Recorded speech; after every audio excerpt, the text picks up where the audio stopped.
It's the spring season and there's some pruning to do in the landscape.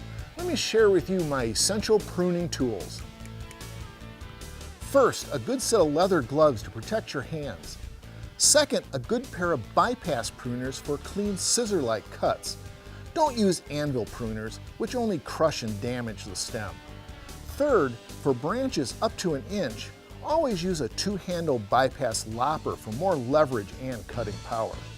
For larger branches, use your pruning saw and the 3-cut method. First, cut up from the bottom about halfway through.